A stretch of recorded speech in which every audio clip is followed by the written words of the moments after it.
Welcome to Toot Your Own Horn, Music Matters. Today I'm here with Caren Vittetoe. Welcome.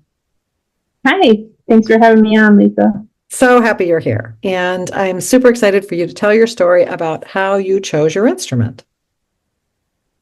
Okay, well, I can start by just from the beginning, I guess. I grew up in New Jersey, so we're that part of the country. We start at fourth grade, so I was around 9 when we started, which I guess I learned later on as I got older that was pretty early. You're pretty little at that point. But that's just how they did it that area of the country. So I started in fourth grade, and I was really lucky with the way that our school did everything. We actually had specialists that came into the school, and so we got to start our instrument with an individual person who was specializing in either brass or woodwind. So I had we got pulled out of class every week. I think they kind of rotated it around, so we weren't missing the same period of time each day or each week, but we got pulled out and we had small groups. So I always had really small instruction and a lot of one-on-one help. And then we got to move on, go to fifth grade band. And so once we got to fifth grade, that's when we started playing with everybody, and they would bus us there. And so that's kind of my beginning experience. So I didn't start with private lessons with an outside person. Everything was within the school and was done by the district and stuff. So I feel very fortunate that I got to start that early, and then I got to start with specialists, people who were trained in my instrument. How did you actually pick your instrument, though, and what is it? Oh, I remember this, like, even though it was a million years ago, I do remember all of these things that you're asking. I see it in my brain, because it was such an important thing for me. We had a night where we got to go in and try the different instruments. And since then, I've gotten to run those nights, for kids, which is pretty cool. But we got to just go around, and I even remember the person who was the guy. It was the clarinet teacher. I knew him for years and years after he started me on the clarinet. So we got to go and try different things, and I remember trying the flute. I think that was the first one that I tried. And I don't remember really if I did any of the brass instruments. If I did, it didn't last very long. I don't think I was very good at those. So I immediately knew that was not for me. But really, I just remember trying it and then being told, this one is the one for you. So we just kind of went with whatever they told us. They were like, the clarinet is for you. And I said, okay, that sounds good. But really, that was it. I think I just knew I wanted to play an instrument, and I had never tried any of these before. So I just kind of trusted the people who were the ones that, the specialists that were there testing out, and seemed like it worked out. For sure. Why did you want to play an instrument? And did anyone in your family play an instrument? Yeah. It was just sort of one of those things in our family that was just part of our education. So my grandmother was actually a professional choir director and pianist, and she played her whole life, and she made part of her living as a teacher, just like I do. And music was just a big part of our life. And myself and my siblings also started on piano, so I had already been playing the piano for years before I even started the clarinet. So I think I started when I was 5 or 6 or something. So I had already been playing and knew how to read music. And so then it just was one of those things that was offered in school. And so I already loved music at that point. And, it was just sort of a natural thing for me to do. And I was encouraged by my parents. That was another thing too. At that age, if you don't have your parents helping you do that, you're not going to probably pick up an instrument on your own. I was lucky to have that foundation put in front of me. Mm-hmm. And in school, what was it that kept you playing? Well, I really had a lot of great teachers. Really, that's the first thing that comes to mind. Is if it weren't for the teachers that I had, the band directors, the private teachers, that was really it. My parents were always encouraging me to take private lessons, which I did starting in probably maybe 6th grade. I think that's when I started to take private lessons. And that was really a game changer, because while we had a lot of good instruction in school and even small group lessons all throughout middle school and high school, nothing could really replace that one-on-one instruction with somebody who is a professional clarinetist, a professional teacher that knew the literature and knew the techniques and about the equipment I should be using, all of that different kind of stuff. That was just so important. And I just was very lucky to have some amazing teachers and also just band directors too, that were always encouraging me to do that. Like, keep on taking private lessons or do this audition. And so over the years, it is like every performance or audition opportunity that I was encouraged to do that I did, and it was fun and successful for me. I kind of like think of that as like I was collecting those good experiences over time, and now I can draw from them. It's all positive things in the past that you just want to keep on going. So without that encouragement, I probably wouldn't have continued, really. And it also seems as though you were encouraged, but then you were successful. Right. And so my teachers always knew how to put things in front of me that they knew would be good for me. So they weren't going to ask me to do something that was really beyond my level and set me up for failure. But they also didn't want me to just always be doing things that were too easy for me either. Mm-hmm. So they always knew how to guide me in the right path so that I could keep on building on these good experiences. So what exactly was the moment that you decided that music was for you and that it was going to become a professional pursuit? Probably in high school. That was one of those things where, I don't know, I think if I were to go back in time, I was interested in a lot of things, and I still am interested in a lot of things. But as far as something that I could imagine myself doing forever, that was the thing that I loved the most. So at that age, it was like, well, I want to do something that makes me happy. And, I can major in this. Well, that sounds good. That was really it. And that was the thing that I felt like I was the best at out of, I was a very good student. I had a good GPA. I, probably could have done whatever I wanted to, but that was the thing that was kind of in my heart. That was the thing that I knew that I was going to continue to be motivated with. And maybe there would have been something else. I could have chosen something else, and maybe that would have also been great and stuff. But I definitely don't regret that. And that was also, at that age, during that time when you have an opportunity to go to college, that's the time to really like just dive into whatever it is that you love. And I cherish all of those years that I had all that time to practice. I wish I had that now. That's always a struggle to grab onto some time to really continue to improve. But I loved all that time that I spent to just like immerse myself in that and just learn everything that I could there. So I definitely think it was a good choice for me. So it sounds like it was easy to decide to major. And what school did you choose to go to? And tell us what happened from college on. So I started out as a music education major at Ithaca College in upstate New York. It's a great school. I had a really good teacher there. I made a lot of improvements that year, and I had an opportunity. I don't really remember what sparked the change, but I decided to just audition at Manhattan School of Music. There was the teacher there that I really was interested in studying with, and so I auditioned there and I got in, and then I just wound up transferring. So I decided to go from Ithaca College to Manhattan School of Music and spent the rest of my years there getting my bachelor's in music performance. The transfer was not because I wasn't having a good time as a music ed major. I think it was just sort of like my dream school and my dream teacher, and I got the opportunity, so I just took that, and that was amazing.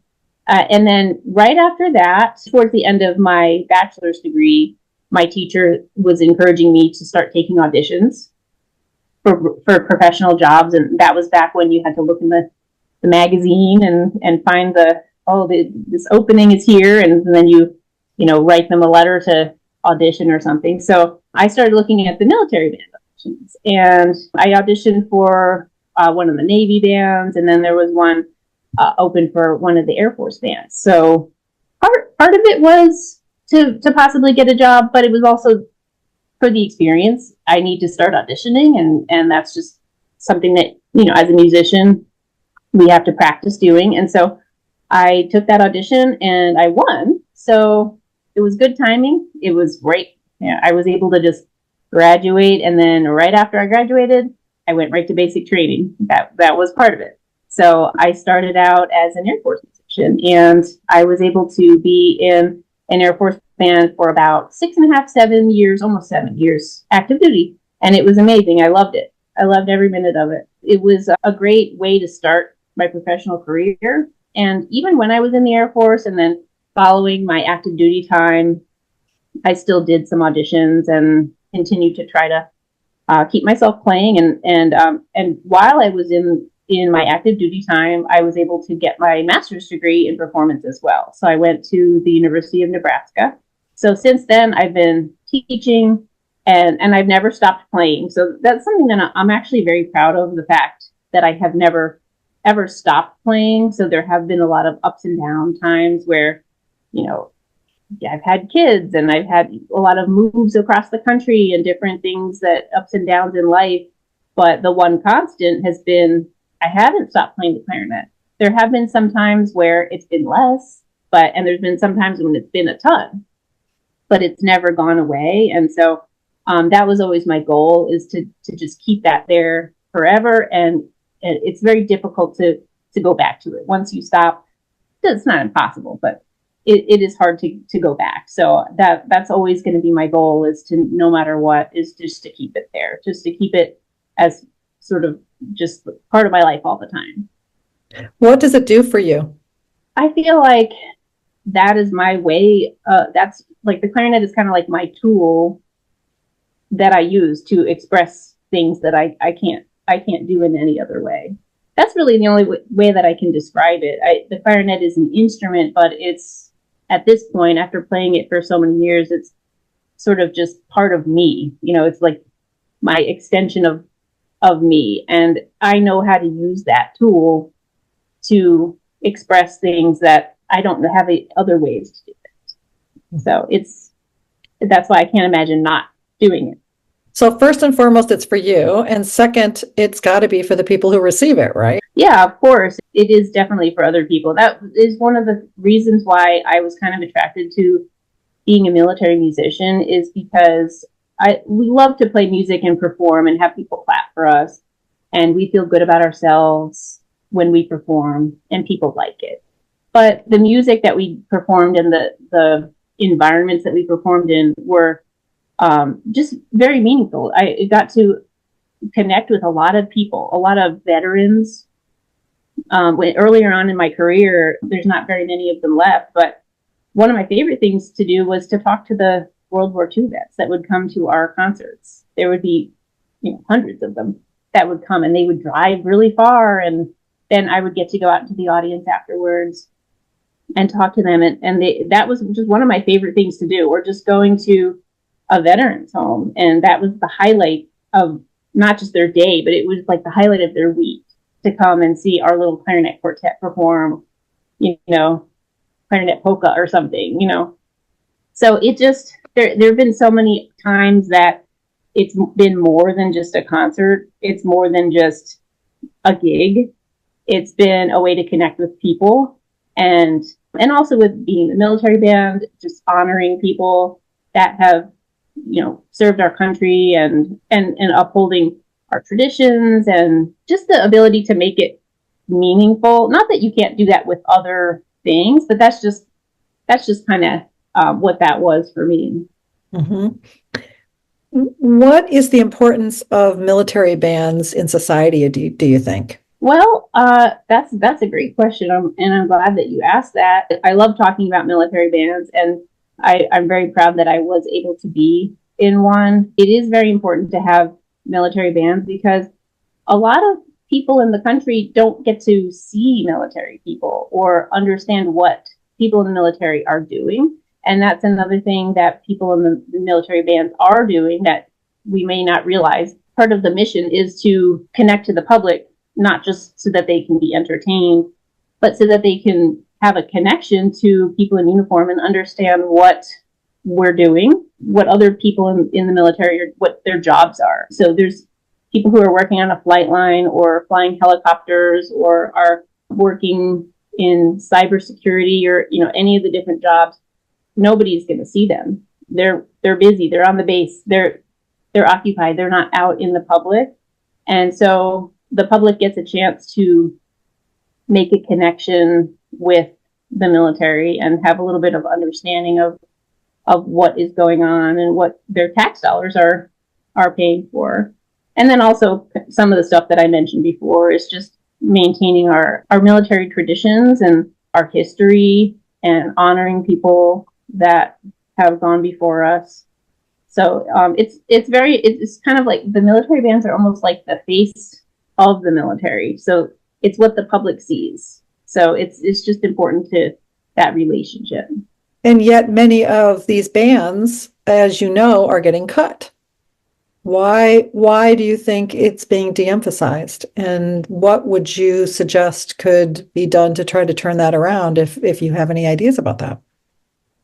Yeah, you're right. That is happening. Unfortunately, there are no more Air National Guard bands anymore. So that they had been around for 86 years or so. And then it was just a very sudden change and there wasn't anywhere else to go other than go to a different service and stuff. So as far as what to do, I don't know if there's ever any way to reverse that decision. I'm not hopeful for that. I mean, that would be really nice. But I think just doing things like this, just talking to people. Now I'm still in the military and I'm in a different career field, but I still talk to people all the time about the bands. And when people ask me what my story is, like, what are you doing here? Why are you in this job or whatever? And I tell them, and I just love to talk about it. And there's a lot of people that don't know about it, that they didn't know that bands existed, or they're very intrigued by it. But I think the only thing that I can think about is just to talk about it and just to just keep on playing music. And I got together with a few of my friends who were also in the Guard bands they're in the same situation. Now we're in other jobs, but we had an opportunity to get together at work. So when we were on duty, to provide some music for a holiday event that was just a Air National Guard holiday event, and we got together and just did music for it. That was just a volunteer thing that we did. And while we may not be in the band anymore because it doesn't exist, we're still trying to make music. We're still trying to be there and provide music and get people to be interested in us playing instruments and seeing why that matters and why that's beneficial and how it makes people feel. Mm-hmm. So that I wish I had the answers. I wish that I had a better answer, but that's really all I can think of. Mm-hmm. Hopefully nothing else will get cut. That's what I'm hoping. Well, I know you're still freelancing and getting to play with other groups and getting to be involved in the military still. So it's not a full-time job, but you're still engaged. So I know that's happening. And you're also teaching. And has teaching always been a part of what you've done as well? Yes, I have been teaching for about 25 years. So it's been, pretty much part of my entire professional career. So once I got into the Air Force, I started teaching right away. It was just something I was drawn to. Like I told you before, I started out as a music education major, so I've always been interested in teaching.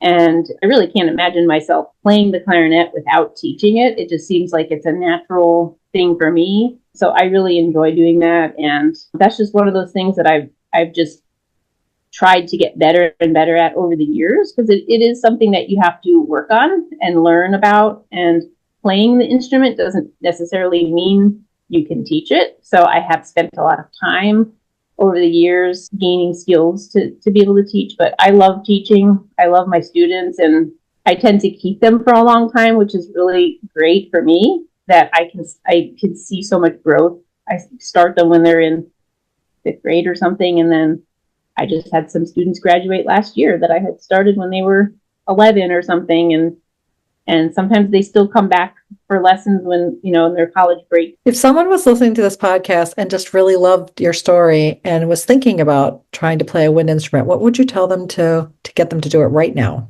Well, contact me and I'll talk to you one-on-one and help you. And I know a lot of people now after living all over the country, and it still is kind of like a small, close-knit community, really. Just our music is everywhere, but I think I'm sure you've been in business for so long too, so you probably know so many people everywhere, and it's gotten to the point like that for me. I know people everywhere, and if I don't know them in person, I know of somebody. So I would say start with a good teacher. Definitely get a good teacher, somebody who knows the instrument, somebody who knows about equipment and materials to get started. That would be number one. Why does equipment matter? Equipment makes all the difference in the world. I can't stress this enough. I remember my first clarinet. Now that I'm like really thinking about my starting days, now that we're in this conversation, my first clarinet was a Bundy, and it was plastic, and I remember putting it together the wrong way or something and having to get somebody to show me how to do it. And it had one of those mouthpieces that just came with it.